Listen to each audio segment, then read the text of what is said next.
tudo bem? Estamos em mais um Prevcast. Hoje que tá rolando o Preview Weekend.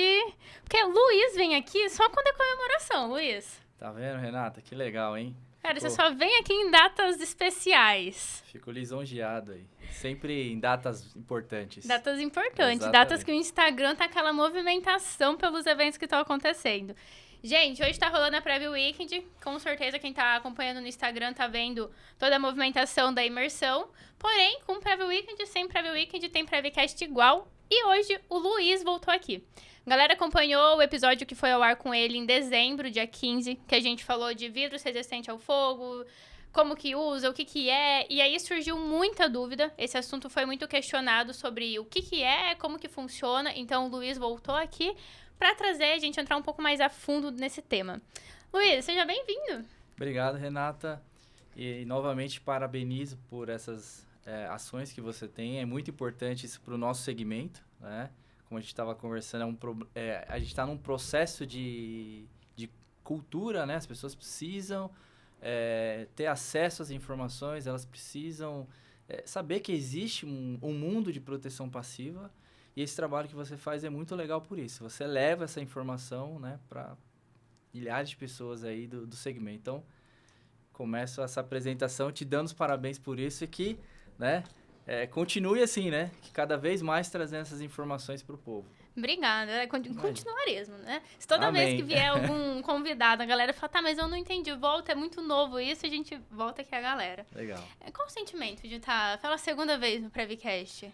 Muito bacana, legal, porque como a gente já havia comentado, a gente tem muita informação para passar, né? E às vezes um encontro só não é suficiente. Sempre fica aquele gostinho de quero mais, de, né? Poxa, eu poderia ter falado isso. O gostinho não foi de quero mais, Luiz, o gostinho foi de caraca. Porra nenhuma, o que eu tenho que fazer no meu projeto? A gente vê assim, né, que realmente para o mundo do projetista ou para aquelas pessoas que estão tendo acesso pela primeira vez, parece ser algo muito distante, né? Então a gente precisa, de fato, repetir a dose, ter mais informações, ter mais episódios para que todo mundo vá primeiro se acostumando com aquilo, né? Porque a gente fala muito que a proteção passiva, hoje as pessoas encaram isso como um custo, né? E, na verdade, isso é um investimento. Então, as pessoas precisam criar esse processo de adaptação, se aculturar a isso, para enxergar a proteção passiva como um investimento, né? Porque, na verdade, a gente está investindo na nossa segurança, na nossa vida. E por isso esses episódios, né? A necessidade de se fazer mais episódios com outras empresas, isso é muito legal, porque o primeiro encontro ele nunca é suficiente, né? Sempre tem mais informação, tem mais notícias para passar. E essa oportunidade que você vai dando para as empresas, isso é fundamental, para que a gente possa voltar, falar um pouco mais e tentar tirar o máximo de dúvidas aí que o mercado possa ter, né? Sabe que o teu episódio, ele tá indo ao ar numa sequência de convidados que a gente teve de proteção passiva. Porque em 2023, a gente viu que trouxe esse tema e gerou uma dúvida muito grande na galera. Então, a galera começou tá, mas o que é proteção passiva? Exato. E até conversando com o Jeff da CKC, eu falei pra ele, Jeff, mas esse tema ele é muito recente, o que tá acontecendo? Por que veio à tona? Ele falou, tipo 2, 3 anos. Então, quando a gente fala de proteção passiva, eu ainda acredito que falta esse conhecimento porque é muito recente. Sim. A galera tá tipo, tá, mas espera, deixa eu me entender. Semana passada, acho que até comentei contigo, eu fui gravar um podcast com uma empresa que tá no setor já há muito tempo, estão fazendo aniversário de 29 anos, e a pergunta foi bem essa. Eles falaram, a gente só trabalha com proteção ativa, mas o que é proteção passiva? Tipo, o que é vidro resistente ao fogo? Sim. Eu falei, cara, por isso a gente precisa desse tema. Ele é fundamental, porque muitas empresas, elas têm um fator de desconhecimento, que eles não conhecem o que é uma proteção passiva. Alguns conhecem a proteção passiva, mas como eles têm a proteção ativa, eles já acham que é suficiente, né? Então, eu já tenho um sprinkler, eu já tenho um hidrante, eu não vou investir em fazer uma parede com resistência ao fogo, eu não vou colocar um vidro com resistência ao fogo, porque eu já tenho um sprinkler, eu já tenho um hidrante. Só que essas pessoas, muitas vezes, elas esquecem que o sprinkler pode dar problema, né? O hidrante pode dar problema. Eu trabalhei em empresas no passado que a gente já fez análise de água, por exemplo, e o sprinkler estava entupido, cheio de barro. Então, se começa a pegar fogo, aquele sprinkler nunca vai entrar em operação, né? E aquela empresa tinha uma proteção ativa. Então, a proteção passiva, ela é complementar, ela é fundamental. E é esse o processo que a gente tem que levar para o mercado. É algo novo, espalhar. exatamente, é algo novo, mas que o mercado precisa ter ciência, né? Precisa, sim, investir nessas proteções passivas. Quando a gente trouxe bastante essa temática do que é proteção passiva, um dos pontos que eu conversei bastante com o Jeff é que a proteção ativa, ela não funciona e ela não serve muito se a proteção passiva não estiver funcionando. Porque a gente vai ter, sei lá, hidrante em todos os pavimentos, mas os pavimentos, eles não são compartimentados. Você não vai conseguir acessar os hidrantes, porque a gente vai ter todo o fogo passando de um pavimento para o outro. E aí, no ponto que a gente conversou em dezembro, a gente falou bastante sobre essa questão de vidros. O que é vidro e etc. E uma das dúvidas que mais gerou, que a galera mais ficou sem entender exatamente, é o que é, né? Qual que é a diferença dos vidros convencionais e os vidros resistentes ao fogo? É a mesma coisa? Não é a mesma coisa? O que é? Perfeito. Como a gente comentou lá naquele primeiro podcast, os vidros eles não são iguais, são diferentes. Cada vidro tem uma tecnologia diferente para um tipo de aplicação diferenciado. Perfeito. Então, quando a gente fala, por exemplo, de um vidro convencional, por mais que o processo ali de fabricação seja semelhante a um vidro resistente ao fogo, por exemplo, esse aqui é um vidro resistente ao fogo. Aparentemente, ele é igual a um vidro convencional. Aqui no processo de produção, o processo é muito semelhante, mas as características são totalmente diferentes. Então, quando você pega, por exemplo, um vidro convencional, ele é um vidro que vai ter uma resistência ao fogo de cerca de 3 a 5 minutos, no máximo. Passou disso, esse vidro vai quebrar. Já um vidro desenvolvido para resistir ao fogo, é possível que você tenha resistência ao fogo por até 120 minutos. Então, são tecnologias diferentes, aplicações diferentes, e a gente não pode fazer essa comparação, né? E é muito comum, pelo que você comentou, o mercado, ele não tem esse conhecimento ainda. Então, muitas vezes a gente recebe um projeto que as pessoas acham que os vidros são iguais. E aí, o que eles partem? Para o custo. Então, ele quer comparar o preço de um vidro convencional com um vidro resistente ao fogo. Aí fala, poxa, mas esse vidro resistente ao fogo, o preço é muito mais elevado, eu vou colocar um vidro convencional porque é a mesma coisa. Não é, né? Então, às vezes, o que cabe ao projetista é saber que, mesmo que um vidro convencional é dito que tenha uma certa resistência ao fogo, ele não é o vidro ideal para aquele tipo de aplicação. Então, um vidro convencional ele vai atender uma instalação convencional, que é estética, uma questão de segurança, nunca uma questão de combate ou resistência ao fogo. Então, para isso você tem vidros... Não serve para uma compartimentação. Não serve para uma compartimentação. Tá. Eu lembro que em uma das nossas conversas sobre isso, você comentou que todos os vidros resistem ao fogo. Então, acredito que um dos pontos primordiais para um projetista é não só falar que o vidro tem que ser resistente ao fogo, mas também dizer o tempo que ele precisa resistir, certo? Exatamente. O X da questão aí é o tempo. Os vidros resistem ao fogo. Só Todos. que o seu projeto... Sim, só que o seu projeto define o quê? O tempo, né? Então, eu não vou, por exemplo, um vidro convencional resiste ao fogo por 3 minutos a 5 minutos. Né? Isso não vai atender o seu projeto, né? Um vidro resistente ao fogo, ele resiste por até 2 horas, né? Então, o que define a questão é o tempo. Então, aí que está muitas vezes um erro no projeto ou na especificação. Ah, eu tenho um vidro resistente ao fogo. Tá, por quanto tempo? Quais são as características que você precisa? Esse vidro está instalado internamente? Esse vidro está instalado externamente? Esse vidro recebe a ação do sol? Ele não recebe? Qual que é a necessidade de resistência ao fogo? Quanto tempo ele precisa resistir? São essas características que devem ser imputadas no projeto, para que você não especifique um produto errado, né? Porque senão o cliente vai lá numa empresa fabricante de vidro, fala, olha, o projetista especificou um vidro resistente ao fogo. Seu vidro é resistente ao fogo? Ah, ele é. Tá bom, então estou comprando. Mas aí depois de 5 minutos o vidro rompeu, né? Então ele é resistente ao fogo por um tempo muito pequeno, que não atende aquela questão de compartimentação. E é importante a gente citar, galera, que esse tempo que o vidro vai resistir ou não, ele é por norma. Então, você vai olhar, sei lá, colocou ali o vidro numa parede de compartimentação. Pela IT9 ou NPT9, depende do seu estado, vai pedir quanto tempo ele precisa resistir, quanto tempo aquela compartimentação precisa resistir. Então, esse vidro vai estar fazendo o papel de compartimentação e ele vai respeitar aquele tempo. Beleza. Exatamente. O vidro, ele basicamente, ele desempenha a mesma função de uma parede de compartimentação. Então, se a sua parede foi definida para 60 minutos ou para 120 minutos, o seu vidro tem que resistir ao mesmo tempo da sua parede, né? Então, muitas vezes, eu tenho uma parede convencional, uma parede de compartimentação para 120 minutos, eu quero fazer uma abertura e colocar um vidro. E aí esse vidro, eu quero colocar um vidro convencional. Não pode. Esse vidro ele vai ter que atender os mesmos requisitos do projeto. E aí é o que você comentou, isso vai ser especificado por norma, né? Vai ser especificado lá pelo bombeiro. Então aí você vai ter que atender aqueles requisitos, né, definidos lá no seu projeto.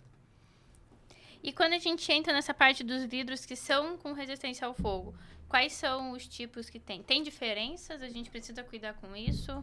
Perfeito, Rê. Tem sim. Os vidros, mesmo que a gente esteja falando de vidros resistentes ao fogo, eles não são iguais. Assim como os vidros convencionais. Eles têm tecnologias diferentes e aplicações diferentes. Eu trouxe basicamente aqui 3 modelos dos vidros que a Vetrotec desenvolve para aplicações distintas, né? Então, esses vidros, eles são pautados na BNT NBR 14925, que é uma norma que fala sobre elementos envidraçados. E essa norma, ela basicamente define 3 tipos de vidros, com classificações distintas, né? Então, eu trouxe aqui basicamente esses 3 modelos. Esse é um vidro que parece ser um vidro convencional, né? Se a gente olha, é um vidro, parece muito com um vidro normal, mas ele é um vidro que ele tem aqui, no caso, são 30 minutos de resistência ao fogo.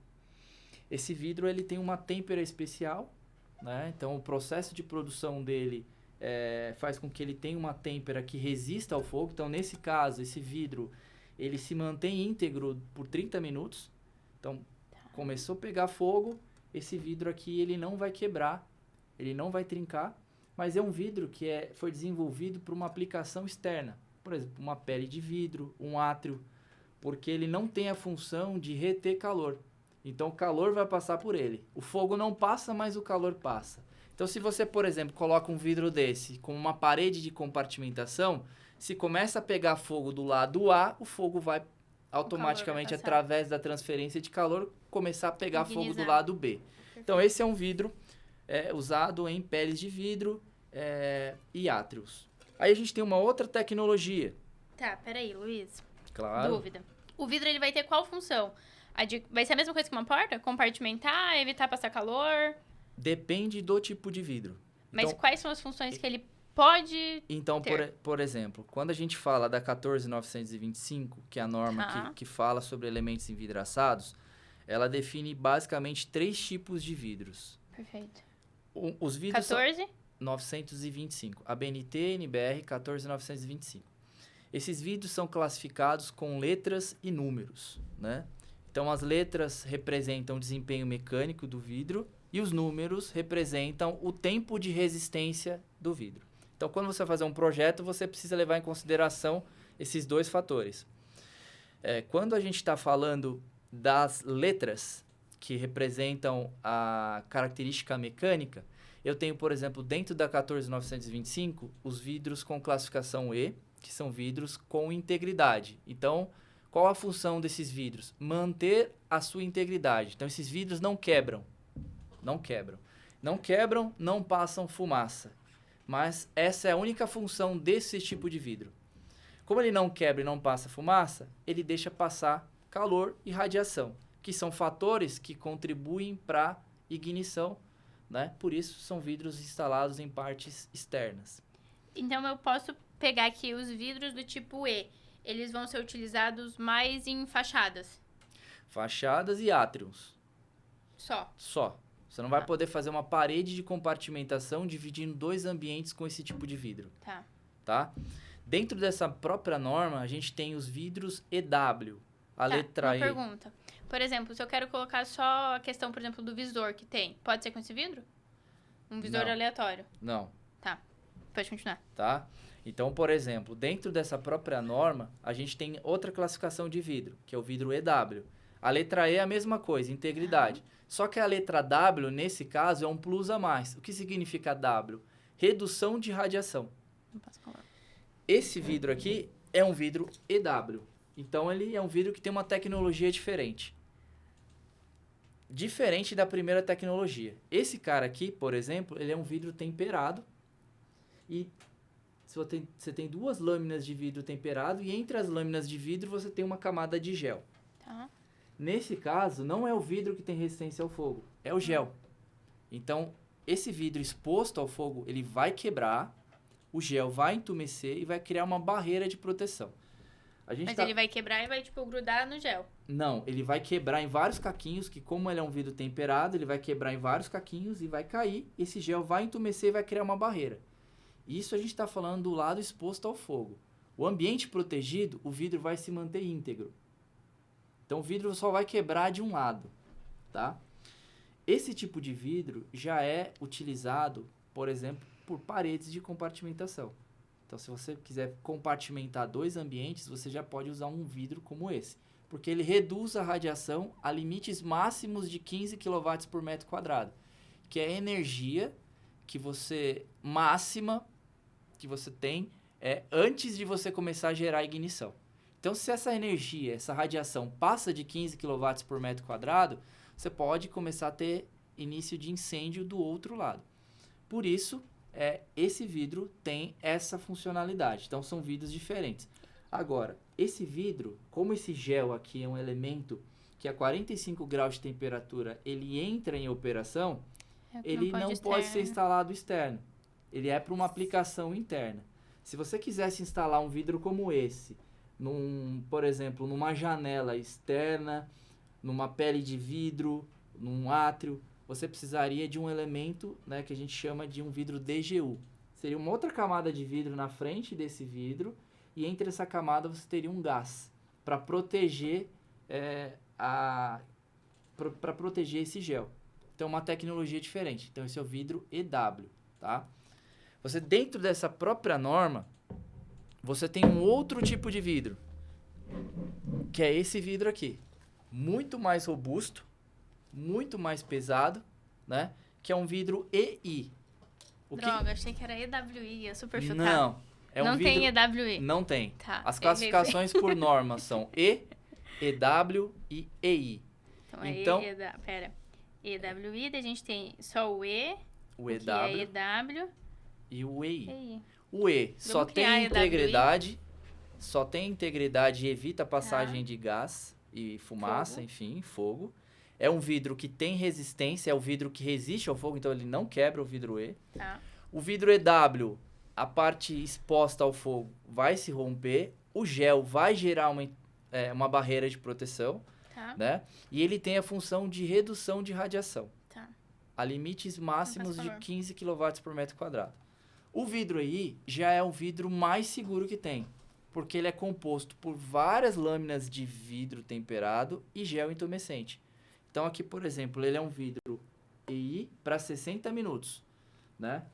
Então, ele tem ali quase 30 milímetros de espessura de parede. É um vidro robusto, né? E deve pesar aqui cerca de 60 a 70 quilos por metro quadrado. Então, são vidros extremamente pesados. Para 120 minutos, por exemplo, eu tenho vidro com 130 quilos por metro e ele tem 66 milímetros de espessura de parede, né? A letra I, nesse caso, ela garante isolamento de temperatura. Então, ele isola a radiação, então ele elimina a questão de passagem de radiação térmica pelo vidro e também controla a questão de isolamento de temperatura. Não quer dizer que esse vidro, a temperatura na face protegida vai ser temperatura ambiente, não. Mesmo assim, você vai ter uma temperatura do vidro. Então, imagine que o lado de fora está pegando fogo, a 1.500 graus de temperatura, vai passar uma determinada temperatura pelo vidro. Qual é essa temperatura? Isso é normatizado também. Então, você tem que a temperatura máxima, né, que pode passar, como que eles fazem no teste? Eles colocam vários sensores de temperatura e medem a média dessas temperaturas. A média dessas temperaturas não pode passar de 140 graus mais a temperatura ambiente e nenhum sensor pode passar de 180 graus mais a temperatura ambiente. Ou seja, o vidro na parte protegida vai ter ainda uma temperatura de aproximadamente de 180 a 200 graus na face do vidro, tá? Mas isso evita, mesmo com essa temperatura, evita a ignição do outro ambiente. Portanto, um vidro como esse você pode instalar em qualquer aplicação. Inclusive externo? A mesma coisa. Como ele tem gel intumescente, se você for fazer uma instalação externa, você tem que colocar uma outra proteção para o vidro e tem que se tornar um vidro DGU, tá? Então, ele vai ter que ter essa camada de vidro de proteção e mais o gás para proteger o gel que está aqui dentro. Tá. Posso perguntar? Pode. Tá, Aí só finalizando para você, então os vidros são totalmente diferentes, né? A gente tem tecnologias diferentes, né, para aplicações diferentes, né? Então, embora os vidros tenham resistência ao fogo, cada um vai ter que ter a sua especificação de acordo com o seu projeto, né? Se é uma instalação interna, se é uma instalação externa, se isso vai ser para um átrio, se isso vai ser para uma sacada, se isso vai ser para uma parede ou para uma porta. Então, a gente precisa pegar essas especificações de projeto com os tempos definidos, né, para que a gente indique o vidro correto. Então, sempre se atentando que no projeto você vai ter que levar sempre a característica mecânica, que é as letras, WEI, e o tempo que você precisa de resistência ao fogo. 30, 60, 120, tá. Mas eu fiquei com uma dúvida no seguinte, ó. O E você me falou que é integridade, então não vai passar fumaça e ele não vai quebrar. Perfeito. Ponto, mas ele vai passar calor. Vai passar calor. Ok, então é só pra fachada e pra átrio, legal. O W, ele não passa calor. Eu não posso usar externo e ele é pra compartimentação. O W, ele passa um pouco calor, ele reduz um pouco de calor por causa do gel. Então, o gel tem uma função aí para redução do calor, mas ele passa. A função do W não é controlar a passagem de temperatura. A função do W é controlar a quantidade de radiação térmica que passa entre o vidro. O que é radiação térmica? Radiação térmica são aquelas ondas de calor que, quando elas se chocam no ambiente, elas aquecem um local. Então, por exemplo, às vezes você passa perto de um forno, você vê que está aquilo aquecido. Mas aí você põe a mão na sua bochecha, você vê que ela esquentou mais. Porque é uma temperatura que está passando ali no ar, a hora que ela se choca num determinado local, ela vira calor. Tá. Então, o que está acontecendo aqui? Essa radiação é isso, é um calor que está passando através do vidro, que ele está se transformando em energia. Essa quantidade de energia, porque assim, o calor ele passa pelo vidro. Aí ele vai se chocar num móvel, por exemplo. Quando ele se choca no móvel, ele vira energia. Essa energia térmica pode gerar ignição do material que está ali. Então, por isso, a energia máxima que vai passar pelo vidro não pode ser superior a 15 kW por metro quadrado. Isso é definido por norma. Porque se ela for acima disso, aquela energia vai gerar ignição. Tá, mas aí o E, ele vai passar o calor normal, só que ele não vai quebrar e nem vai passar fumaça. Mas o calor passa. Perfeito. Tá. No W, esse calor vai passar, só que vai ser menos do que o E, só que mais do que o I? Os vidros, eles vão recebendo essas letras complementares. Então, por exemplo, o vidro E só tem integridade. O vidro EW tem integridade mais redução de radiação. Então, o W é um plus, é algo a mais. Então, você não tem um vidro só W. Por isso que eu não tenho um WI. É um vidro EW. Então, Perfeito. ele não quebra e reduz a radiação. O vidro EI, ele não quebra, ele elimina a radiação e ele controla a temperatura. Então, o EI, ele faz basicamente o controle dos outros dois vidros. Perfeito. Ele não quebra, ele elimina a radiação e controla a temperatura. O vidro EW, que é o intermediário, não quebra e controla a temperatura. E o vidro E só não quebra. Tá. E qual deles é indicado para sacada? Nenhum. Então, na verdade, os vidros de sacada que a gente usa são os vidros EW, mas são vidros... Com aquele plus. São vidros diferentes. Por exemplo, os vidros de sacada são vidros EW, mas não são com gel. Eles são vidros EW laminados, como se fosse um vidro E convencional desse tipo, mas aí ele é um vidro laminado de segurança. Então ele tem um PVB, né? Ele tem um ensaio diferente. Então, por exemplo, quando a gente faz o ensaio dos vidros convencionais, eles são submetidos a uma temperatura de 1.500 graus. Então você tem uma curva mais crítica para isso. Quando a gente faz um vidro para sacada, esse vidro é submetido a uma outra curva. É uma curva externa, é uma curva mais branda. Então é uma curva que você tem uma temperatura chegando no máximo a 650 graus de temperatura. Porque aquele calor, quando ele entra em contato com o ambiente, ele troca a temperatura e ele esfria. Por isso você faz o teste com uma temperatura mais baixa. Tá? Então, os vidros para sacada são vidros EW, mas não são vidros com gel. São vidros com uma ultratêmpera e são laminados com PVB convencional para que, se você tiver algum problema ali de quebra dos vidros, que aquele vidro fique intacto ali, né? Que não vá cair os pedaços de vidro por ser um vidro de sacada. Posso concluir que essas são as especificações que a gente tem que colocar em projeto, porém, antes do projetista colocar essas especificações, é importante ele conversar com o fabricante para confirmar?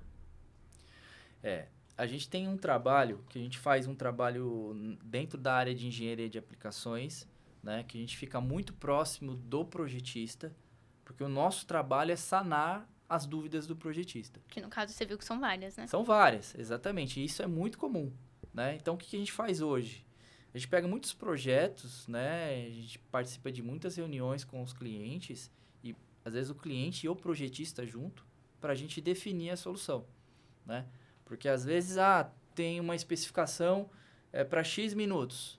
E aí a gente consegue, muitas vezes, colocar, por exemplo, uma aplicação de um vidro com gel ou um vidro sem gel. Então, a gente consegue fazer essa análise junto com vocês, projetistas e o cliente, e definir a solução mais ideal para ele. Então, é sempre importante que seja feita uma consulta ao fabricante, tá? Para evitar que, poxa, eu especifico só por tempo, por exemplo. Eu tenho um exemplo prático. A gente recebeu um projeto recentemente que estava especificado vidro resistente ao fogo para 120 minutos. Só isso. Então, você precisa de mais do que isso. Porque eu posso pegar um vidro resistente ao fogo que seja para 120 minutos, só que ele, por exemplo, pode não ter controle de radiação, ele pode não ter o controle de temperatura, ele pode ter sido desenvolvido por uma instalação externa e você vai colocar isso no seu projeto numa instalação interna. E aí você, né, vai errar na especificação. Por isso é importante sempre o contato com o fabricante para que a gente possa, juntos, definir qual é a melhor solução para aquele cliente. A gente pode deixar seu e-mail aqui para a galera entrar em contato com Claro. você, fabricante, por favor? É luiz.sangoban.com. Sangoban é SAINT-GOBAIN. Eu peço pro pessoal colocar aqui também, gente. Perfeito. Eu mando pra galera. Tá bom. Acho que deu pra entender. Apesar que eu já conversei umas 5 vezes com você sobre isso, eu continuo com dúvida. É muito complexo, assim. Isso leva um tempinho, né? Porque é o que a gente falou lá atrás. Dá a impressão que é tudo igual, mas não é. Quando a gente começa a ver tecnologia, aplicação, um tem gel, outro não tem gel, uma tem super têmpera, outro não. Um reduz radiação, outro controla a temperatura, outro só controla a integridade. Vários pontos para ser pensado e principalmente o projetista ele não está acostumado nem a pensar em vidro resistente ao fogo, Exato. muito menos a especificar, muito menos a ficar pensando, tá, peraí, mas aqui eu preciso que passe calor, é externo, o gel vai ficar branco, como que isso vai funcionar? Perfeito. Então, até pra galera que não viu, a gente gravou um episódio com o Luiz em dezembro, vou pedir também pros meninos deixarem aqui já a chamada, que daí vão lá, assistam, que a gente falou daí um pouco mais detalhado, né, Luiz? Acho que ficou um pouco mais leve aquele episódio, porque esse já entrou bem na técnica mesmo. Sim, sim. Tá, e aí, quais normas são utilizadas para fabricar esse vidro? Tipo, o que a gente precisa saber? Quais informações... Porque não deve existir só a Vetrotec no mundo que faz, mas então tem empresa A, B, C e a D. O que eu tenho que cuidar? Perfeito. Bom, a gente consegue dividir essa pergunta em duas partes. A primeira delas, quando a gente fala de normas de testes e normas de fabricação do produto. Então, isso independente do fabricante, ele vai ter que seguir essas especificações que vão nortear o desenvolvimento do produto. Então, esse produto tem que ser baseado em normas. Como esses produtos vêm de fora, as normas que a gente segue, na sua grande maioria, são normas europeias.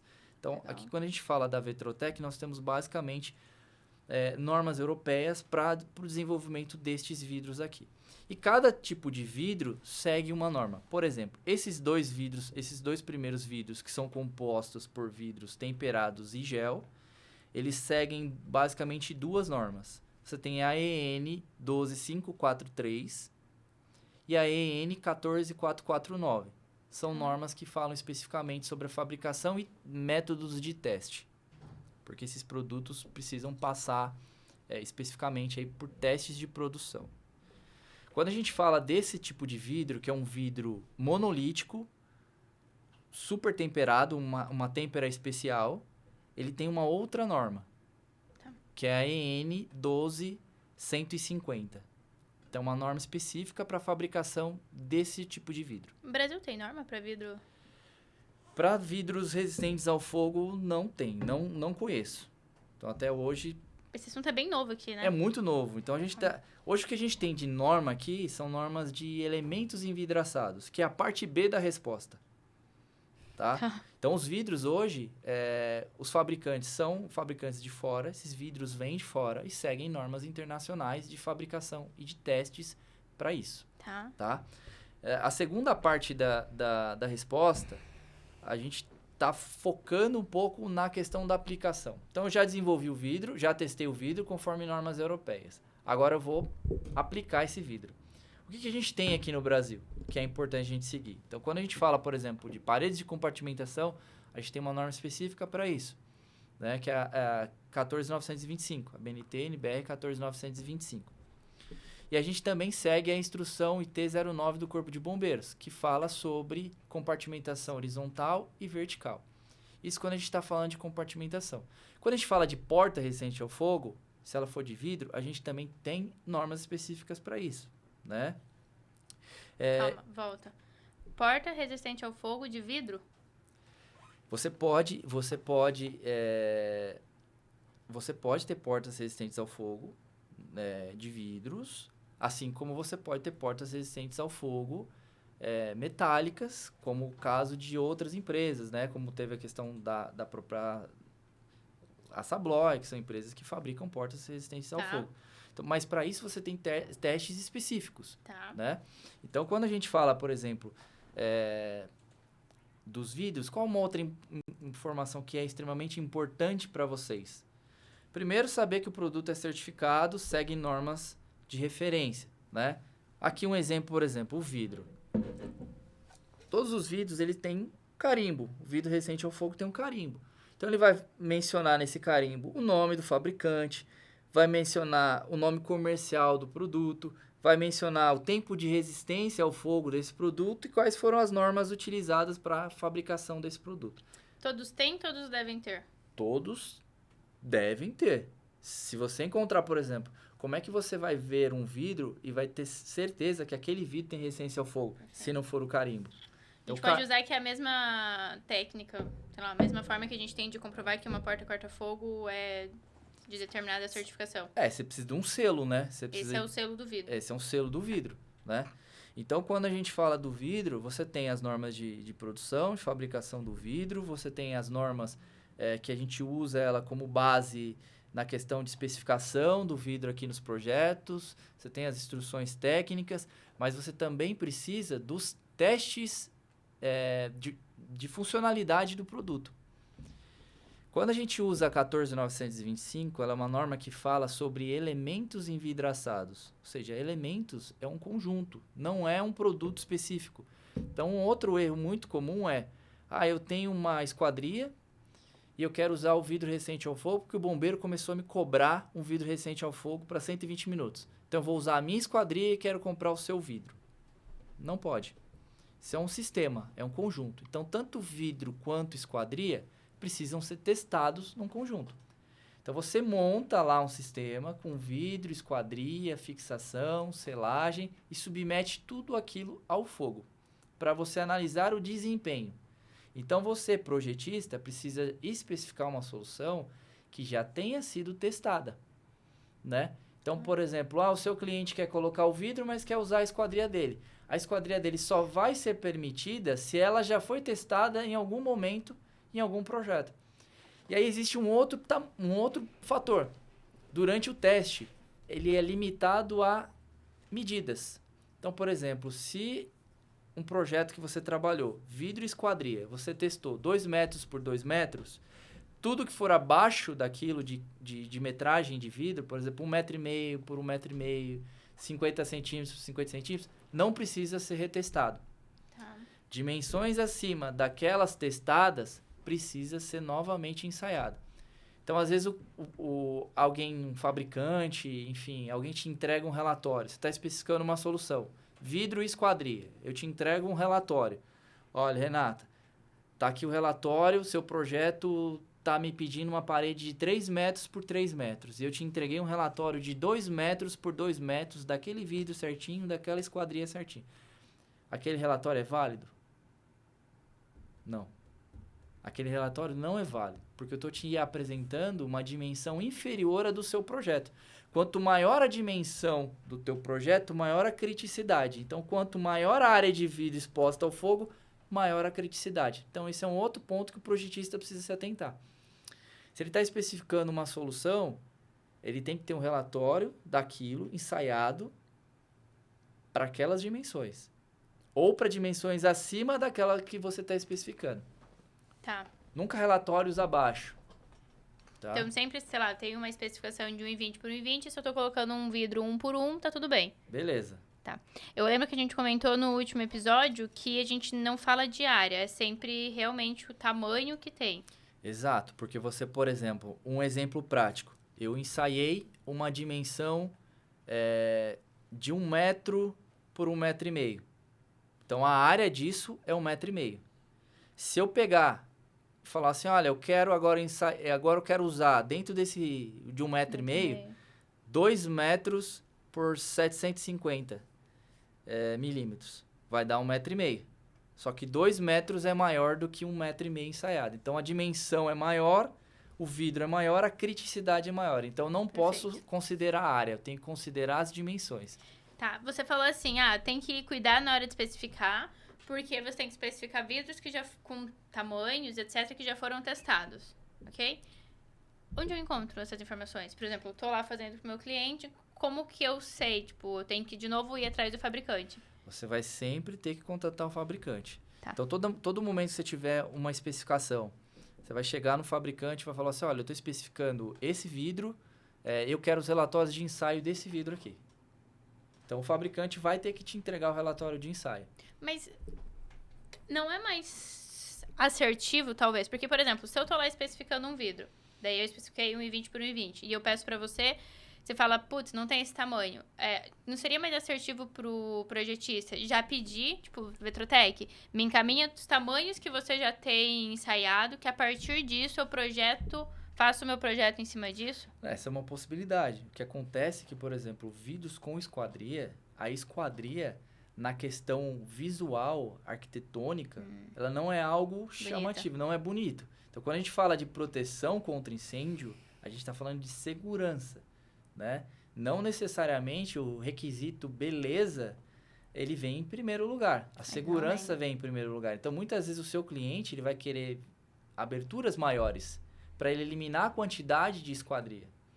Né? Então, esse é o X da questão. E aí, sempre que eu precisar de novos tamanhos, novos testes. Aí, você tem duas possibilidades. Ou o cliente se convencer de diminuir o tamanho dos vãos, né? E usar os tamanhos testados em laboratório, automaticamente ele vai usar mais esquadrias, ou ele se propor a fazer um teste com as dimensões que ele quer. Tá. Os testes com as dimensões que ele pede não necessariamente têm uma garantia de aprovação.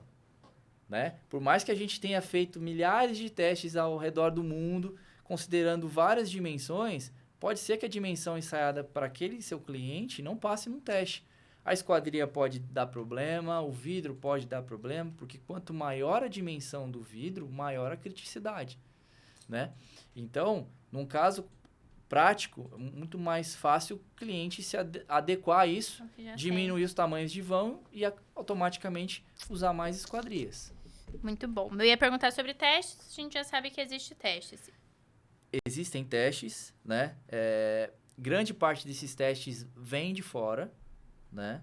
O Brasil aceita? Ou Brasil, eu preciso refazer no Brasil? Não. O Brasil aceita. Tá.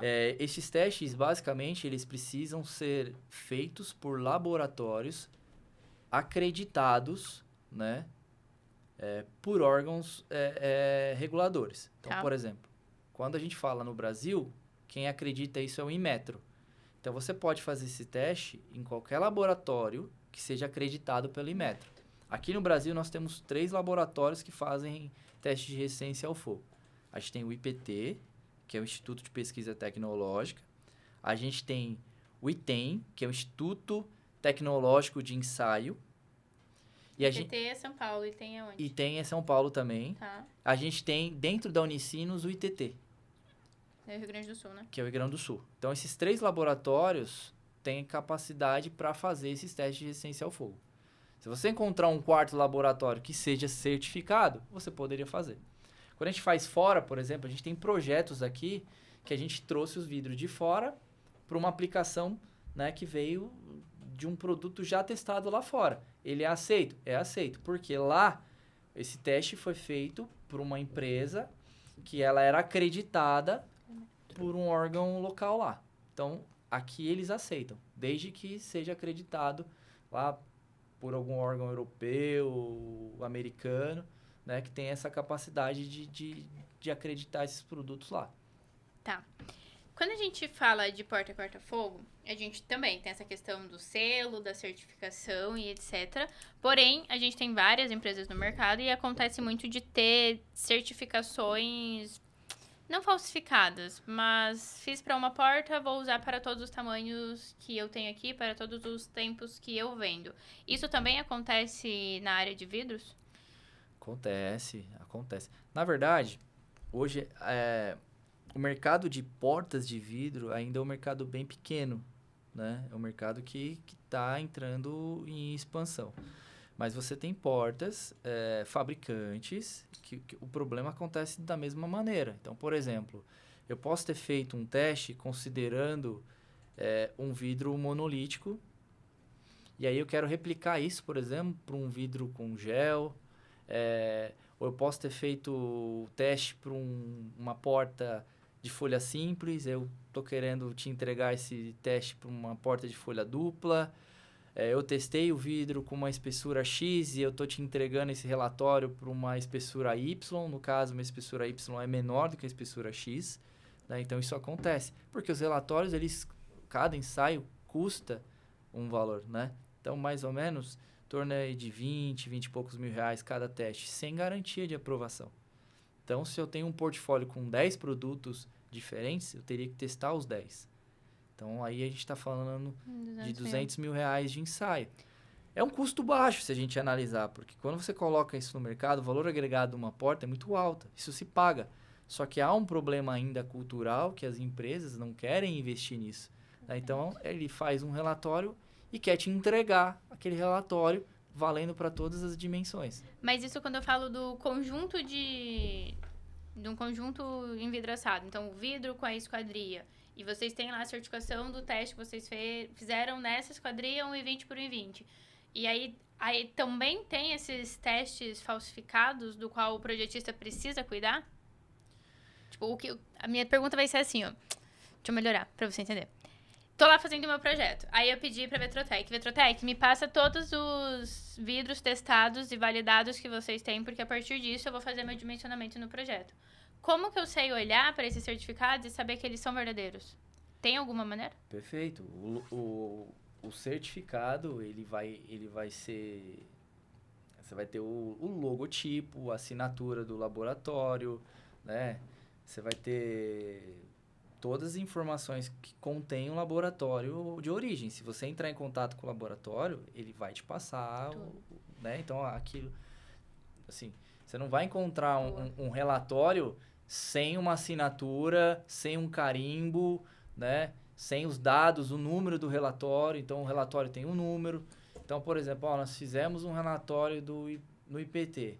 Se você não estiver acreditando no que eu te entreguei, você pode pegar aquele relatório, entrar em contato com o IPT, olha, legal, número tal, tal, tal, tal, tal. Ele vai te passar as informações relativas àquele relatório. Então, você consegue, com isso, comprovar a veracidade desses relatórios. Tá bom. Tem 3 perguntas ainda. Claro. Você quer 7, 8 ou 9? 7, 8, 9? Vou na do meio. 8. Vamos lá. Como é que tá o cenário no Brasil? De vidro. Legal. É novo, super recente. É um cenário super recente, mas a gente vem acompanhando que a demanda por especificação de vidro aumentou bastante. Então, se a gente compara nos últimos 2 anos, essa curva ela foi bem exponencial. Legal. Né? O ano passado nós tivemos cerca de 7 mil metros quadrados de vidro especificados em projeto. Legal. Isso não quer dizer que esses 7 mil se reverteram em venda, mas foram especificados em projetos. Uhum. E existem algumas regiões específicas que demandaram mais pelo vidro. Então, a gente tem... Eu tô sabendo que não foi o Paraná. Não foi o Paraná. Infelizmente, não foi o Paraná. São Paulo vem com 41%, né? Então, São Paulo... Dispara, isso era nítido, né? Depois a gente tem Minas Gerais. Minas Gerais veio com quase 28%, mais ou menos. E depois veio o Sul. O Sul vem em terceiro no geral, né? Esse ano a gente já começou com projetos grandes. Então, considerando, a gente está com 550 metros quadrados especificados em projeto agora. A gente está só em janeiro. 15 de janeiro. 15 de janeiro. Então, a gente imagina que esse ano a demanda por projetos vai aumentar, né?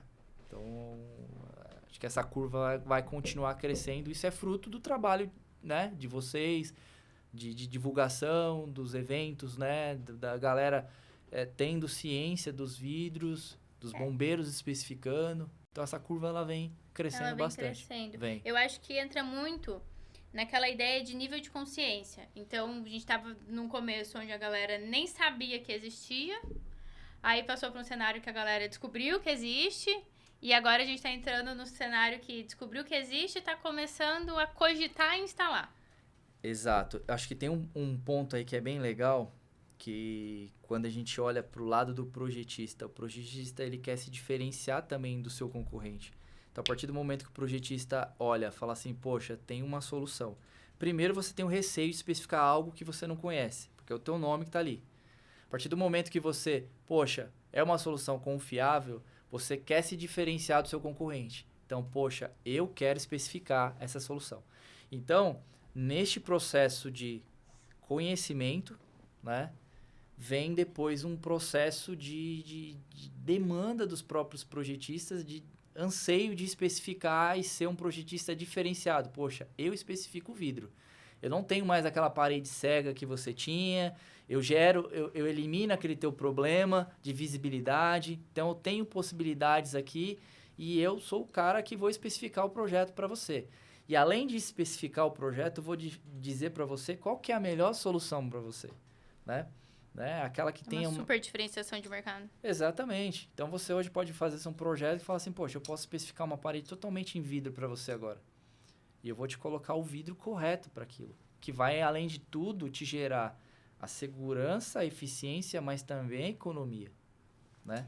Então, isso é importante. A gente sabe que, você já falou no outro episódio, hoje foi comentado, que o vidro ele é um conjunto. Então, é o vidro junto com o que vai ter junto, que vai colocar lá na esquadria, etc.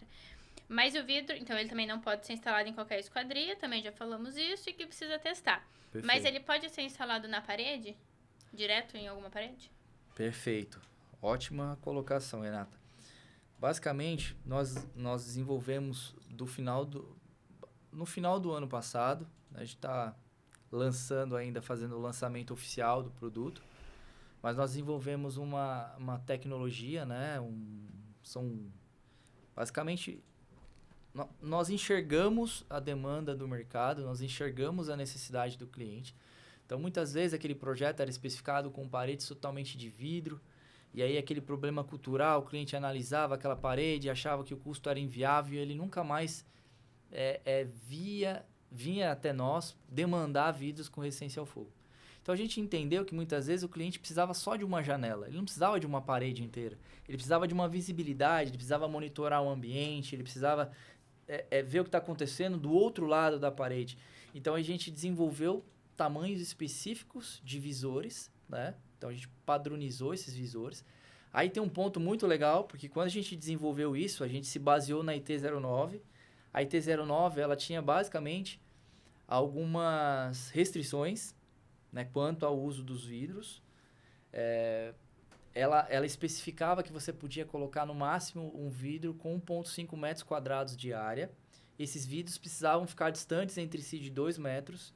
E a área total envidraçada daquela parede podia ser de no máximo 20% da área daquela parede.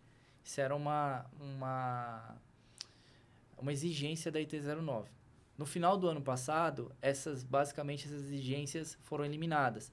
A única exigência que se manteve na IT09 é que você tenha no máximo 20% de área daquela parede. Tá. Então, se eu tiver uma parede de 400 metros quadrados, eu posso colocar uma janela de 80 metros quadrados naquela janela, naquela parede, e eu posso ensaiar e colocar aquilo lá sem esquadria. Então, hoje a gente tem a possibilidade de instalar em paredes de drywall ou paredes de alvenaria visores... Que são resistentes ao fogo, no caso, né? A gente está falando só de resistência ao fogo. Então, drywall rosa, que é aquele drywall resistente ao fogo, ou uma parede de alvenaria com resistência ao fogo, a gente pode instalar isso sem esquadria. Qual que é a grande sacada disso, né? A grande sacada é que a esquadria, ela representa basicamente 40% do valor de um projeto. Então, a esquadria é um item muito caro. De um projeto, no caso, o valor do vidro, né? Do conjunto. É o conjunto. Então, se você estiver falando de compartimentar uma parede, o projeto é a parede, vidro e esquadria. Hoje, você consegue fazer uma instalação no drywall ou na alvenaria sem a esquadria. Então, você já elimina 40% desse custo, né? Você facilita muito a questão de instalação, porque quando você vai fazer uma instalação de um vidro com esquadria, você precisa de uma mão de obra extremamente qualificada para isso. Não é qualquer instalador capaz de fazer um tipo de instalação como essa. Então, quando a gente vai para a instalação direto na parede de alvenaria ou de drywall, a gente consegue explorar a mão de obra do próprio instalador de drywall, que é o que a gente vem fazendo em alguns cases que a gente já conseguiu. Então, a gente desenvolveu esse produto e a gente já tem alguns cases no mercado. Então, de dezembro para cá, a gente basicamente começou a lançar o produto e a gente já tem cases e a gente já tem vários orçamentos negociando obras grandes com isso. Por que a gente faz? A gente treina o instalador de drywall do teu cliente e ele mesmo faz a instalação com a nossa supervisão. Né? Então, é uma instalação que se torna muito mais rápida, prática, segura, né? E você elimina a necessidade de esquadria. Essa supervisão é só no estado de São Paulo ou nível Brasil? Nível Brasil. Nível Brasil. Então, hoje, como é que foi desenvolvido isso? Nós desenvolvemos esse produto a 4 mãos. Então, nós desenvolvemos junto com a Placo, que é uma unidade da Saint-Gobain. Então, a Vetrotec e Placo são empresas do grupo Saint-Gobain. Nós desenvolvemos essa solução junto com eles. A Placo tem os seus instaladores, né, seus técnicos de instalação. São pessoas capacitadas que trabalham 24 horas com drywall. Então, essas pessoas, elas são capacitadas para os treinamentos. Então, elas têm equipe no Brasil inteiro. Então, se você, por exemplo, especificou isso numa obra lá em Cascavel, lá na tua região. Poxa, vamos colocar uma obra lá em Cascavel, numa parede de drywall, vamos colocar visor. Nosso técnico vai estar junto com a equipe do teu cliente, vamos dar o treinamento, vamos acompanhar a instalação para certificar que essa instalação vai ser bem feita. A partir do momento que o seu cliente estiver capacitado, que ele dominar a tecnologia, aí ele segue, né, nas próximas obras. No entanto, a gente vai estar sempre dando apoio para ele. Então, a vantagem desse produto é você trazer viabilidade para os projetos, porque seu cliente só vai investir o que ele precisa. Então, se ele precisa de uma visibilidade, uma janela aqui na mesa dele para monitorar o ambiente fabril dele, ele vai colocar a janela resistente ao fogo aqui. Não precisa colocar lá. Ela não é uma janela, né? Ela vai funcionar só como um vidro fixo É que você fixo, vai estar vendo. exatamente. Tá. São visores, né? Tá. Na verdade, são visores. Então, a gente desenvolveu hoje 3 tamanhos específicos, né? A gente tem de 30 centímetros por 1,5 m, você consegue colocar ao lado de uma porta corta-fogo. Então, Tá. hoje, como você não tem portas corta-fogo... Que é que vocês vão mandar para Redomolim, né? Exatamente. A gente vai instalar lá no escritório, postar uma foto para vocês verem. Exatamente.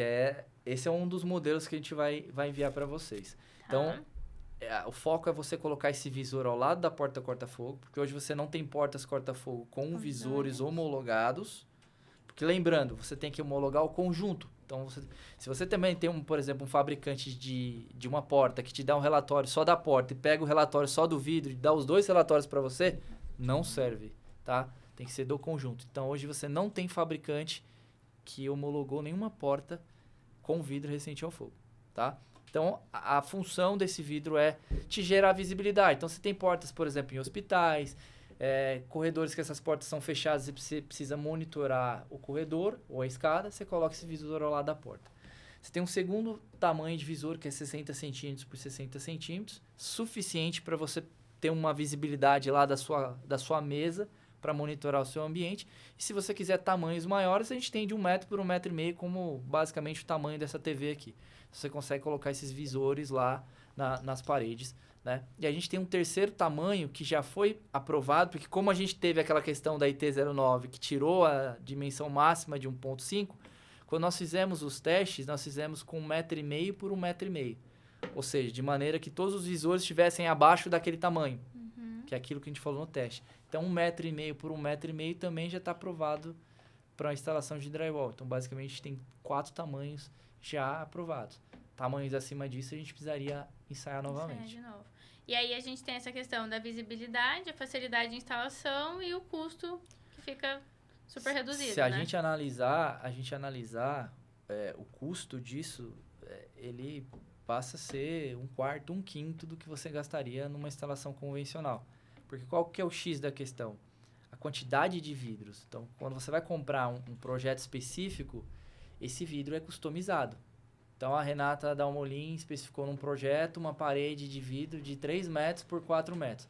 Eu vou ter que fazer 12 metros quadrados de vidro para você. Então, vai ser customizada essa produção para você. Em cima dessa produção, tem um custo fixo, tem o transporte, tem internacionalização do vidro, tudo isso vai gerar tem esquadria, então isso vai gerar um custo bem mais elevado. Quando você opta em usar só uma janela, né, um visor no caso, esse visor já está nacionalizado. A gente produziu lá fora, trouxe, a quantidade está aqui, a gente tem estoque, esse estoque basicamente está chegando o mês que vem, então a gente tem uma quantidade de produto já estocada, você já não tem aquele custo de produção, isso já foi feito, né? Então, assim, o produto vai custar... então, basicamente o produto vai custar 1/4, 1/5 do que custaria numa instalação customizada. Além de você reduzir muito a sua mão de obra, porque seu próprio instalador vai conseguir instalar esses visores. Muito bom. Né? Então, é isso. Mais algum ponto que o senhor queira acrescentar? Não, acho que a gente falou de norma, que é importante, né? Falamos de certificação, de aplicação. Falamos aí da questão dos visores, né? Que os visores... novidade da Saint-Gobain. Bem, com uma grande novidade. Eu acho que esse é o ponto de atenção para os projetistas, né? De sempre pedir, especificar soluções que sejam testadas em laboratório, em conjunto, tá? Mesmo que você peça, por exemplo, uma instalação em drywall, você precisa de um teste para isso, tá? Então, a gente fez também essa instalação, nós testamos no IPT. Então, nós montamos um sistema com a parede de drywall, resistente ao fogo. Naquele ensaio em si, a gente ensaiou para 120 minutos. Então, foi um teste com 4 placas de drywall, 2 placas de cada lado, de 15 milímetros. Montamos o vidro, toda a estrutura e ensaiamos o conjunto. Então, o conjunto desempenhou, né, teve eficiência. E nesse teste, por exemplo, ele teve dupla classificação. Lembra lá no começo que eu falei aquelas classificações E, W e I? Esse conjunto ele teve dupla classificação. Nos primeiros 30 minutos, o visor ele se comportou como um visor EI, então ele controlou a temperatura por 30 minutos. E depois, até 120 minutos, ele se comportou como um visor EW. Então, ele controlou radiação. Então, ele tem dupla classificação. Então, se você, por exemplo, tiver um projeto que foi especificado paredes, visores EI, 30 minutos, por exemplo, 15 minutos, ele atende. Tá? Então, só esse ponto que eu acho que é muito importante é isso. O projetista sempre se atentar a isso. Normas, certificados, testes, né? Analisar o tamanho do teste, das dimensões que foram ensaiadas no teste.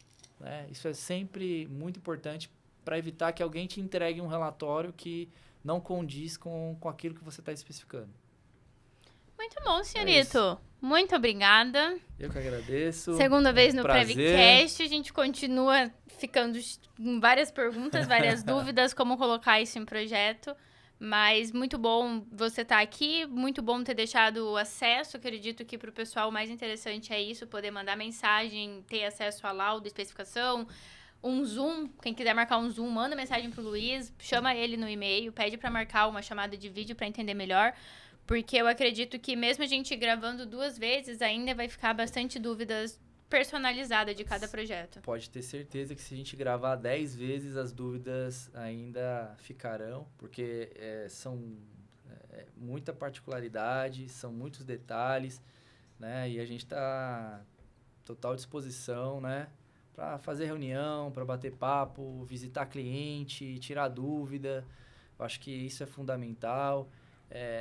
Apresentar os ensaios, os relatórios, o que muitas vezes a gente faz, né? Então, assim, muitas vezes a gente entrega um relatório provisório ou faz uma tarde, alguma coisa, porque são informações confidenciais, né? Então, mas para o cliente ter uma base, estou começando a especificar, preciso do relatório, a gente manda um relatório. Recentemente a gente fez isso para um cliente, que a gente está com uma obra grande, a gente está especificando. E aí ele precisava validar algumas informações com o projetista, né? Então ele pediu o relatório, foi um relatório do vidro com esquadria, foi um relatório feito lá na Europa, a gente fez na empresa chamada Intertech, então uma certificadora lá de fora. Então trouxe todas as informações para que eles pudessem validar isso com os projetistas. Então a gente fica aberto, o canal está aberto, né? O meu e-mail, depois pode passar para o pessoal o WhatsApp, essas informações. Então, que a galera tiver dúvida aí, pode entrar em contato, a gente vai conversando, né? E o nosso trabalho só está começando, né? É um trabalho árduo ainda de conscientização. A gente quer todo mundo especificando, todo mundo conhecendo, mas especificando, né, com conhecimento, de maneira correta. É o que a gente quer. Muitas vezes a Saint-Gobain, ela deixa de vender, porque a gente sabe que ou o cliente não vai especificar correto, ou o usuário ali vai usar do jeito que ele acha que deveria. Então, como a gente fala de itens de segurança, é importante especificar. A gente quer que seja especificado, mas que seja especificado da forma correta. Muito bom. Muito obrigada mais uma vez. A gente vai deixar o e-mail do Luiz, o WhatsApp, já que ele liberou, então agora a gente vai deixar o WhatsApp também, para vocês mandarem mensagem, perguntar, entender. E deixa o site também da Vetrotec, LinkedIn, eles são bem ativos, postam bastante coisas por lá para que vocês possam acompanhar, colocar em projeto e etc. Luiz, Perfeito. Muito obrigada. Eu que agradeço, Rê. Muito obrigado. Obrigado pela oportunidade. Valeu. Até a próxima.